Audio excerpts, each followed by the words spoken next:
शेतकऱ्यांवर पुन्हा एकदा संकट कोसळत आहे। जालना, कोल्हापूर, अमरावती, लातूर, अकोला, नागपूर, नांदेड आणि चंद्रपूर जिल्ह्यात शासकीय हमीभावाने सोयाबीन खरेदी अद्याप सुरूच नाही। त्यामुळे शेतकऱ्यांना बाजारात हमीभावापेक्षा कमी दरात सोयाबीन विकण्याची वेळ आली आहे। चंद्रपूरमध्ये तर अतिवृष्टीमुळे कपाशाची प्रचंड नुकसान झाले आणि कापूस खरेदी केंद्र सुरू न झाल्याची बाबही पुढे आली। विरोधकांसोबत सत्ता पक्षातील काही आमदारही या मुद्द्यांवर नाराजी व्यक्त करत आहे। दररोज 8 शेतकरी आत्महत्या करत असताना सरकारने तातडीने हस्तक्षेप करावा अशी कडक मागणी नाना पटोले यांनी विधानसभेत केली। विजय वडेट्टीवार साहेबांनी या बसा तुम्ही बसा प्रश्नाच्या बसा तुम्ही उत्तरावरच आक्षेप घेतलेला। अध्यक्ष महाराज, तुम्ही हा प्रश्न वाचा, म्हणजे तुम्हाला या नाना भाऊ 29 मिनिटं या प्रश्नावरती आपण बोललो, अजून किती करणार?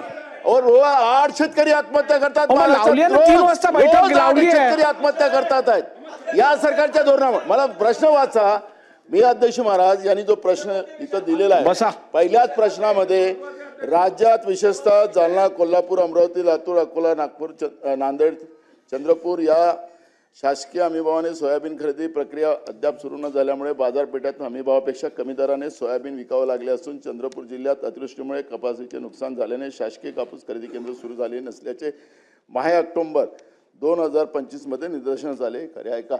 अध्यक्ष महाराज यांनी उत्तरात काय दिलं हे खरे नाही। अध्यक्ष महाराज, सत्ता पक्षाच्याही आमदारांनी हेच मुद्दे उपस्थित केले। अध्यक्ष महाराज, हा शेतकऱ्यांच्या जिव्हाळ्याचा रोज शेतकरी 8 शेतकरी या महाराष्ट्रात आत्महत्या करता, हे आपल्या रस्त्यासाठी भूषणावं नाही।